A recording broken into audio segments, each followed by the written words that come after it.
Assalamu alaikum wa rahmatullah. J'espère que vous allez bien et que vous passez de très très bons moments, Inch'Allah. Aujourd'hui, je suis venue vous parler d'un hadith sur notre prophète, Muhammad alayhi afdal salat wa salam, et qui détermine la foi du croyant, avant même le musulman. Le prophète alayhi afdal salat wa salam a dit Lan yu'mina ahadukum hatta yuhibba li akhihi ma yuhibbu li nafsihi. La traduction de ce hadith, les amis, veut dire « Vous ne croirez pas jusqu'à ce que vous aimeriez pour votre frère ce que vous aimez pour vous. » C'est-à-dire, le jour où vous aimez le bien de votre frère, ça veut pas dire le frère, ça ne veut pas dire le frère du sang. Donc, tous vos frères croyants, que ce soit des musulmans, chrétiens, juifs ou autres. Donc, tous vos croyants, tous les croyants, tous vos frères et sœurs croyants, le jour où vous aimeriez leur bien au même titre que le vôtre, ou avant même votre propre bien, et bien sachez qu'à ce moment-là seulement on deviendra des croyants et ensuite des musulmans. C'est très important ce hadith. Très très peu de musulmans le connaissent. Et non, beaucoup de musulmans le connaissent, pardon, et très peu de musulmans l'appliquent. C'est pourquoi aujourd'hui on voit que, les sociétés musulmanes d'une manière générale, ils sont en retard, ils sont moins développés et ils font que reculer. Pourquoi? Parce qu'il y a là toujours l'intérêt personnel qui prime. C'est pourquoi il y a la corruption, les vols, le radicalisme, etc., etc. Tout simplement parce que la plupart des musulmans, ils pensent d'abord à leur bien, avant le bien de la communauté et avant le bien de la société. Je vais vous raconter une histoire qui s'est passée le vendredi dernier. Donc, je me suis rendue à la mosquée pour faire ma prière comme d'habitude. Quand j'ai le temps, je vais à la mosquée. Et la mosquée à laquelle j'y vais, donc, elle est en face d'une route à double sens. Au milieu de cette route principale, il y a un terre-plein. Et il y a deux ronds-points des deux côtés.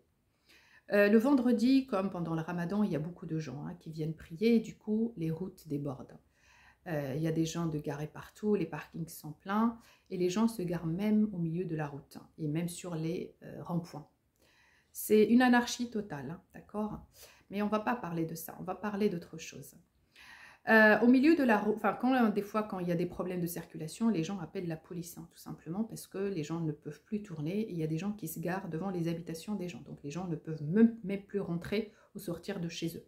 Et des fois, ces personnes-là, ils sont dans leur droit. Ils appellent la police pour intervenir.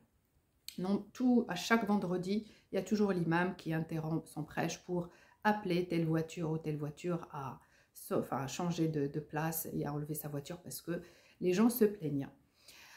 Des fois, la police, allez, on va dire un vendredi sur 3, la police intervient quand il y a les incidents comme ça et verbalise tous les gens qui sont garés au milieu de la route et sur les ronds-points. Et tous les vendredis, il y a la sécurité de la mosquée, 3-4 personnes qui se dévouent gratuitement, volontairement pour organiser les stationnements, pour guider les gens, etc. Et le vendredi dernier, donc il y a un frère donc, qui fait partie de la sécurité, a vu 2 personnes qui se garaient au milieu de la route.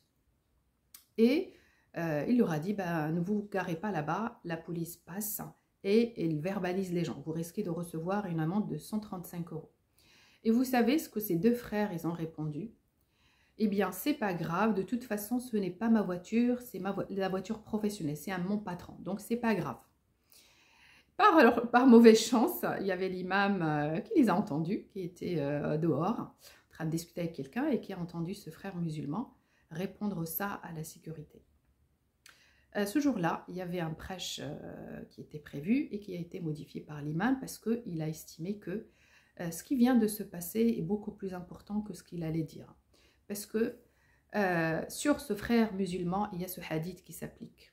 Ce frère musulman, il n'est pas croyant. L'imam lui a dit, ce n'est même pas la peine qu'il vienne à la mosquée pour prier parce que ça ne servait à rien. Il n'était même pas croyant et encore moins un musulman. Celui qui s'en fout du malheur de son patron, eh bien, ce n'est pas un croyant. Parce que son patron va recevoir une amende à sa place, donc tant que ce n'était pas pour lui, ce n'est pas grave. Après moi le déluge.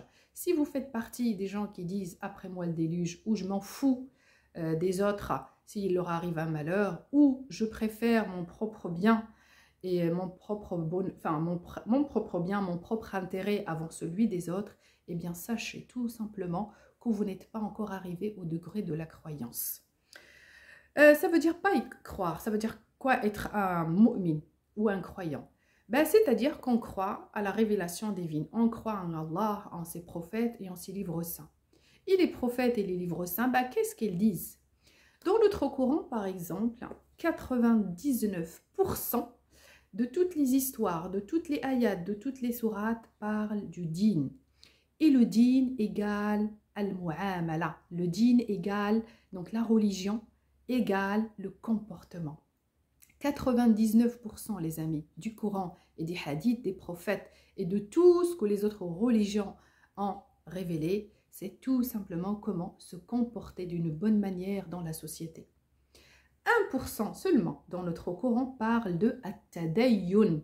Et at-tadayyun veut dire les pratiques islamiques. Donc, comme la prière, comme les piliers de l'islam, hein, en gros, la prière, le jeûne, le ramadan, le pèlerinage, le voile, tout ça, la barbe, et tout ce qu'on entend et qu'aujourd'hui on le relie systématiquement aux musulmans, ça c'est même pas 0,001%. Donc c'est minime. Vraiment, cette vidéo, j'espère que vous allez en tirer une sagesse et vous allez vraiment comprendre le message que j'aimerais vous transmettre. Car aujourd'hui, l'exemple de ce frère musulman, ça représente 90% des musulmans, que ce soit en France et dans le monde entier. Vous savez, Allah subhanahu wa ta'ala est juste. Si aujourd'hui on voit que dans certaines sociétés occidentales, ils sont développés, aujourd'hui en France, tout le monde vit dignement. Le jour où on est malade, la sécurité sociale intervient pour nous rembourser s'il y a un arrêt maladie ou quoi. Il y a des services sociaux qui interviennent pour aider les gens, les services de la CAF, etc., même si je ne connais pas grand-chose dedans. Il y a le chômage. Quand on arrête de travailler, l'État nous donne une certaine somme d'argent jusqu'à ce qu'on retrouve un travail. Les gens qui viennent d'avoir des enfants, l'État les aide. Il y a même, je crois, les APL ou je ne sais pas quoi, ça c'est pour les logements, etc. Vous savez, dans les sociétés où il y a ce genre de service, ben, ces sociétés-là, où les personnes qui ont créé ce genre de service, eh bien, ils ont pensé au bien des autres. Ils ont pensé au bien de leurs prochains. Et Allah subhanahu wa ta'ala est juste, hein, il voit ce qui existe dans ces sociétés, même si voilà, on est dans un pays laïque, même si dans d'autres pays, ils ne croient pas en Dieu ou autre, mais Allah subhanahu wa ta'ala, il va primer d'abord le bien de la société, le bonheur des individus avant les autres pratiques religieuses. Nombre de personnes aujourd'hui musulmanes ne font pas attention à ce genre de pratiques. Regardez, aujourd'hui, je vais vous parler de ce que moi je vois au quotidien. Mon métier, c'est gestionnaire de sinistres dans une compagnie d'assurance. Les gens qui font des fausses déclarations, j'en ai tous les jours. Et je suis vraiment dans le regret de vous annoncer que les 70% des dossiers fraude que je gère, malheureusement, c'est des musulmans, des arabes et des musulmans d'une manière générale. C'est très triste à dire parce que pour ces personnes-là, pour eux, c'est normal d'arnaquer par exemple l'assurance. C'est même limite halal, ce n'est pas haram. Alors qu'ils sont à côté de la plaque. Et ces gens-là, ben, malheureusement, leur vie tourne autour des problèmes. Allah ne leur facilite absolument rien dans leur vie, tout simplement parce qu'ils font tout ce qu'Allah leur a interdit. Et ce genre d'exemple, c'est sur tous les niveaux. Les gens qui travaillent dans le black, qui ne déclarent pas ça à l'État, ça c'est du vol. Les gens, par exemple, qui vont, je sais pas, profiter des différents services qui existent, c'est tout simplement du vol. Il y en a, les gens, vous savez, récemment, je suis allée acheter une maison avec mon père au Maroc et on était chez le notaire. Il y avait des gens, il y avait des héritiers. Et ces héritiers-là, il y en avait qui habitaient encore la maison de leurs parents et d'autres qui n'habitaient pas la maison mais qui avaient quand même droit à l'héritage. Et au Maroc, c'est pareil, on va payer un pourcentage d'impôt sur cette part d'héritage quand elle dépasse les 10 000 €. Il y avait les personnes qui demandaient au notaire comment ils allaient déroger à cet impôt et comment ils allaient frauder et faire zor ou chercher des papiers qui n'existent pas ou des faux papiers tout simplement pour que l'État ne prenne pas ce pourcentage. Et c'était des personnes, des femmes voilées, des messieurs qui portaient la barbe jusqu'au cou. Pour eux, ils inspiraient limite la confiance Et quand tu les entendais parler, ils ne juraient que par Allah et par le prophète et le Coran. Et derrière, bah, ils essayaient de toutes les manières pour monter un dossier de toute fausse pièce afin de ne pas payer cet impôt à l'État.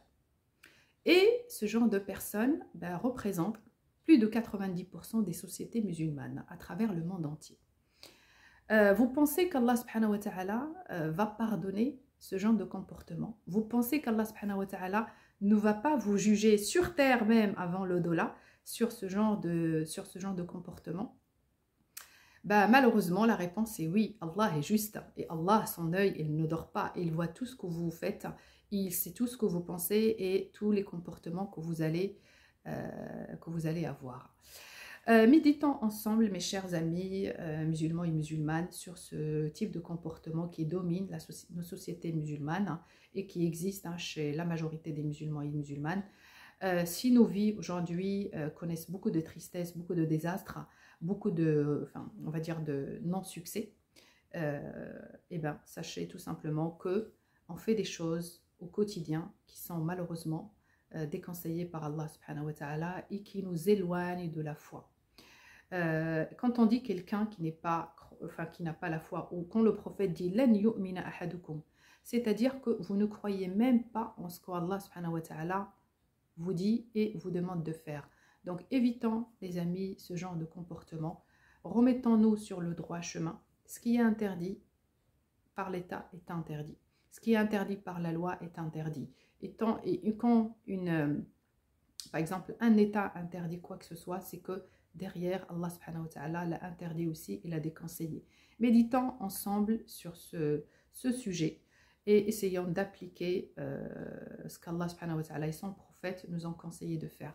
Essayons d'appliquer les 99% du Coran et si on veut vraiment réussir dans notre vie sur tous les niveaux. Mais vraiment sur tous les niveaux, que ce soit dans le niveau professionnel, que ce soit au niveau familial, que ce soit au niveau conjugal, que ce soit pour l'au-delà, Inch'Allah, et ben, sachez que le bon comportement primera et il faut toujours privilégier le bien des autres avant même notre propre bien. Et croyez-moi, c'est de cette seule et unique façon qu'on réussira. J'espère que cette vidéo vous a plu. Si c'est le cas, n'hésitez pas à la partager avec les personnes chez qui vous voyez ce type de comportement. En attendant, je vous remercie infiniment d'avoir pris le temps de regarder cette vidéo. Prenez bien soin de vous et je vous dis Assalamu alaikum wa rahmatullah.